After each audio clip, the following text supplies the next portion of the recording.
Hey everybody, Ben back here for Next Level Radio, bringing you another guest spotlight. This time Adam and I spoke with Chris Geere from the new FX comedy Youre the Worst. When we had Chris on, he talked about his character Jimmy and how the show brings a twist on romantic comedies. Trust me, it's definitely a twist that's never really been done before. So be sure to watch Youre the Worst Thursdays at 10:30 on FX, and follow Chris on Twitter at CWGeere. That's CWGEERE, not the other way around.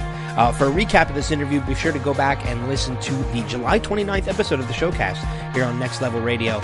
And for more interviews and shows, you can check us out, nextlevelradioonline.com, facebook.com/nextlevelradio. Be sure to follow us on Twitter at NXT Level Radio. And as always, sit back, relax, and enjoy this interview with Chris Geere. Hello, everybody, and welcome to another guest spotlight right here on Next Level Radio. I am Ben Beck, joined by my co-host Adam Geere. And our guest tonight has a new show that just premiered last week. It can be seen every Thursday night on FX. He's the star of Youre the Worst, which we predict just could be the next FX hit.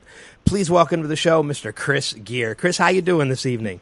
Hey, how are you guys? Thanks so much for having me on. Yeah, it's a pleasure. Where are you calling us from tonight? I know, are you LA-based or? I am.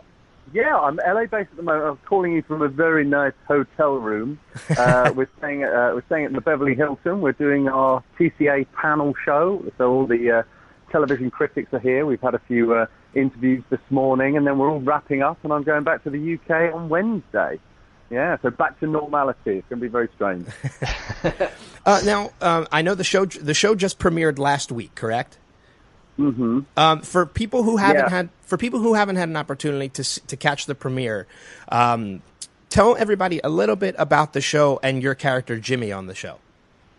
Yeah, well, it's called Youre the Worst. It follows the story of two quite messed up people who, professionally and personally, have been dealt a bad hand, and they're very acerbic in their ways. They talk to people, they're just mean people. And but they meet each other at a wedding during the pilot, and find an attraction, find a connection between Jimmy and Gretchen. And the series is about them trying to attempt a relationship, even though they don't really want to. So it's kind of like an anti-rom-com with the two leads as quite unlikable people, I suppose, at the beginning. But by the end, you realise that they're actually quite endearing, sweet folk who speak to people in mean ways. So yeah, we went out on Thursday last week, and there's 10 episodes in total. Okay, and I had a chance to watch it, and by the end of the show, I was very intrigued. So Did you like it? Yeah, I actually really did, and like I said, I mean, the beginning of the show, there's this kind of, they shouldn't. It's almost like you're thinking they shouldn't even be talking to each other, but there's something drawing them together. And then by the end of the show, you're really intrigued to see where it goes from here. Did you get to watch? Absolutely. Did you get to watch the premiere and do any live tweeting or anything like that? Yeah, it was very rare because we actually wrapped the entire season and aired at exactly the same time. Oh wow! So we were on split shoots. So we would finish filming at say 2 in the morning. So the show went out on the East Coast about 7 o'clock our time, and then went out on the West Coast. And the response was just amazing because I think people, everyone's used to the formula of a romantic comedy, especially in terms of movies and things. And this just kind of takes that concept and turns it upside down, using these two kind of anti-heroes in a way. Yeah. And so the response was fantastic. But at the end of the day, we're just trying to tell a story of two normal people. There's nothing that's too fabricated about the story that we're trying to tell. This is real life, and whether people want to admit it or not, they either behave or would like to behave in this way sometimes. These two characters they say and do what everyone else is thinking the whole time. And they seem to be, Jimmy in particular seems to be the voice of unreason. And that for me has been a joy to play.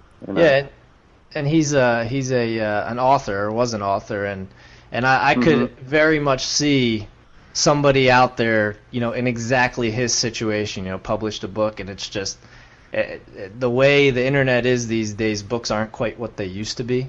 And he gets like a $17 royalty check or something. Yeah, that's it.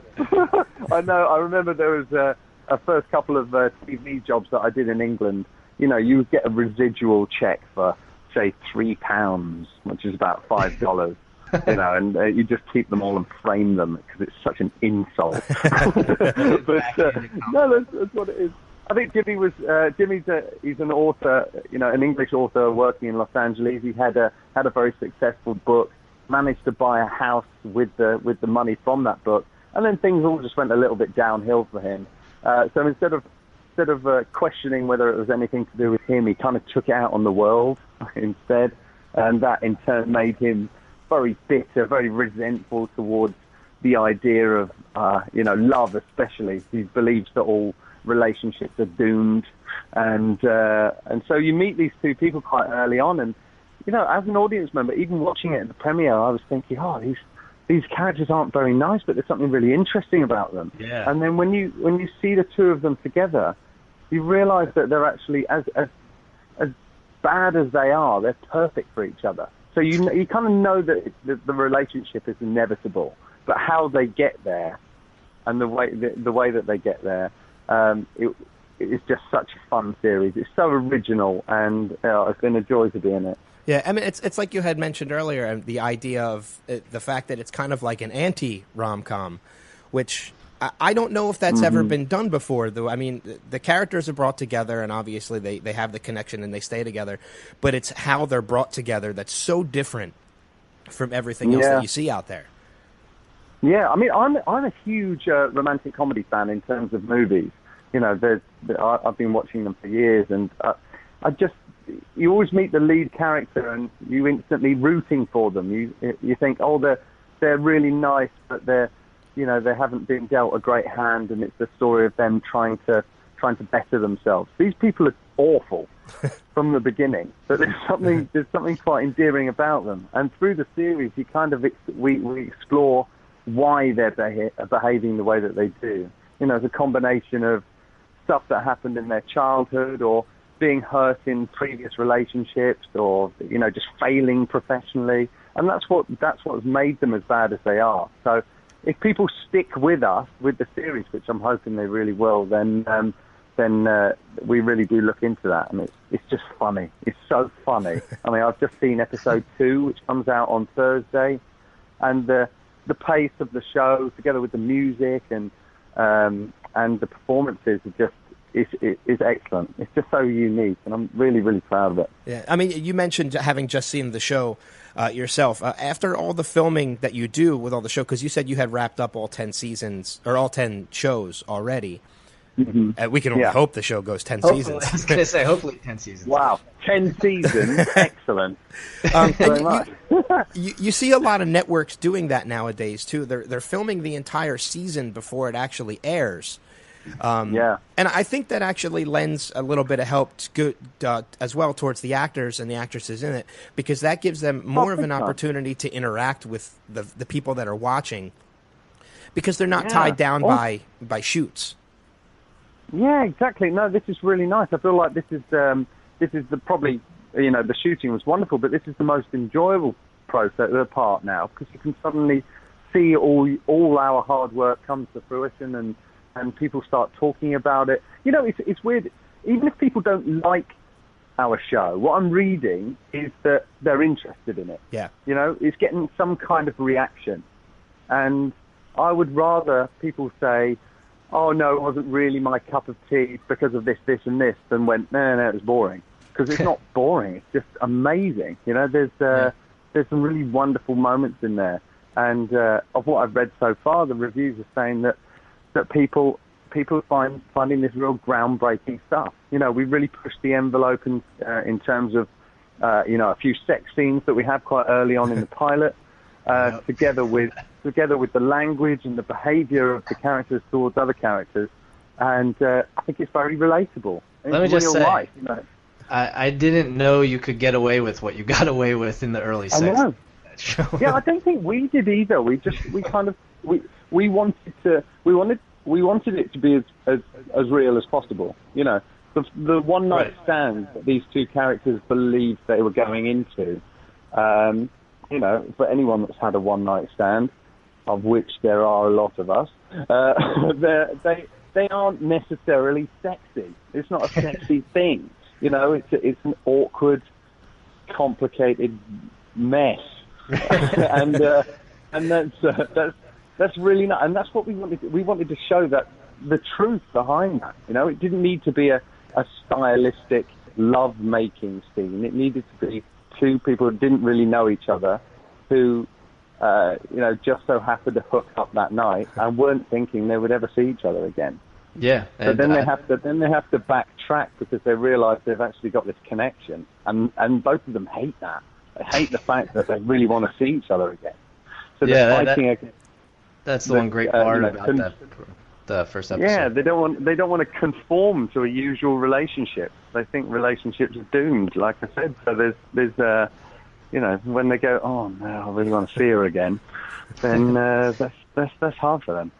Yeah, and just speaking in general about, you know, you being a British actor doing an American comedy, it seems like the majority of British actors, when they're doing a comedy, or you know, British or Australian or, you know, whatever language, when they're doing a comedy, it seems like there's a lot more leeway when it comes to keeping their accent. But then, you know, over on the dramatic side of things, it seems like a lot of people with accents have to use an American accent when doing an American TV drama.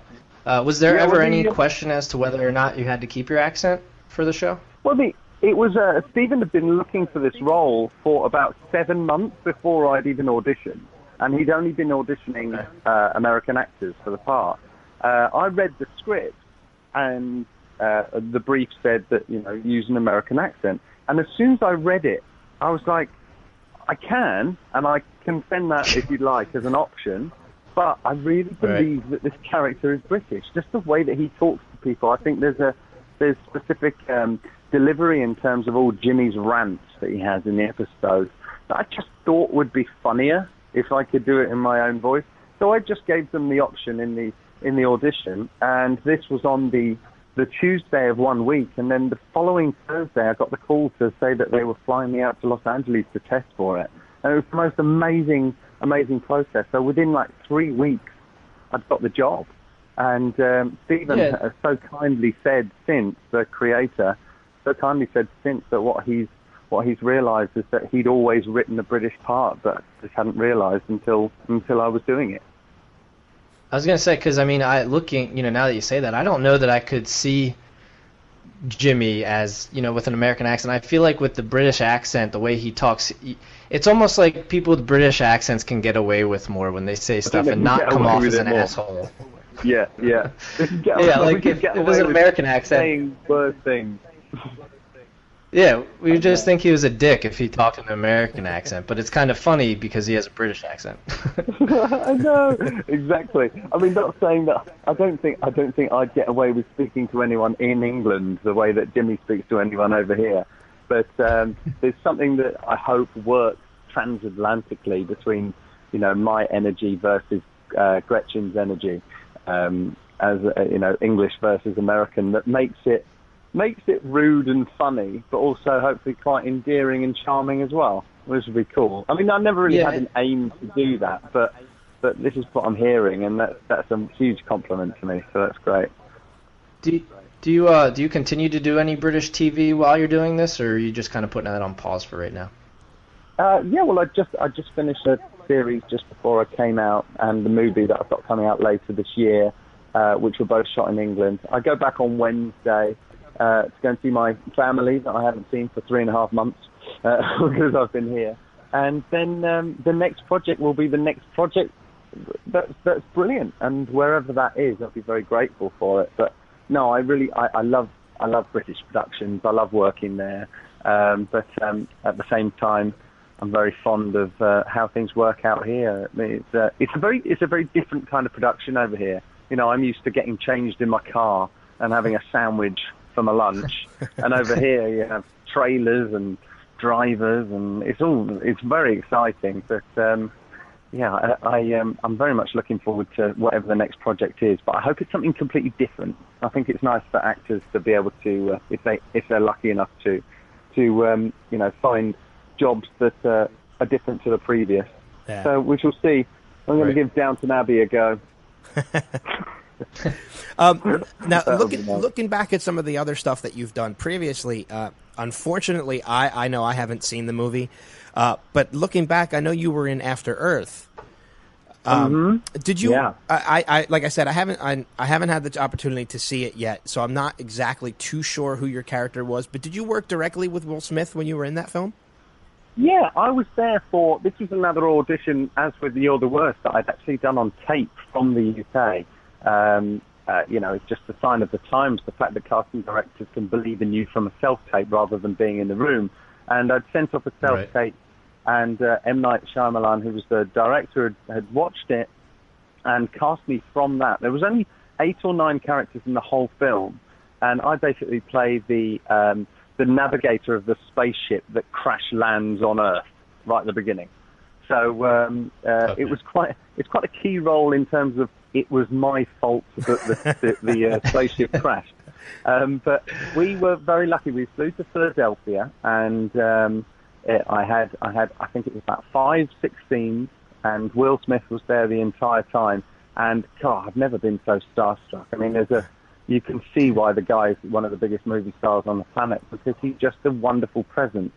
And he was great to be around, and he's so generous with his time, and whilst being, having full respect for him, and slightly intimidated by how great he is, really. Yeah. But at the same time, I was by the end of day 5, we were all beatboxing in the spaceship together and having a laugh.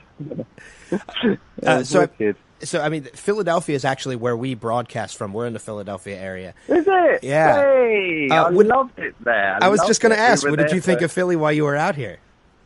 Oh, my God, I love the food in Philly. The food in Philly was amazing, because I'd been to America a couple of times, like on family holidays, and I've been to one pilot season out in Los Angeles, but I was only here for a couple of weeks. But no, Philly and all the delis that you have there, I'd never tried, like, the sandwich that you have. What's the Philly cheesesteak sandwich and stuff like that? Yeah. The food was amazing. Plus, I really got into root beer when I was in Philadelphia as well, which is now one of my new favorite things.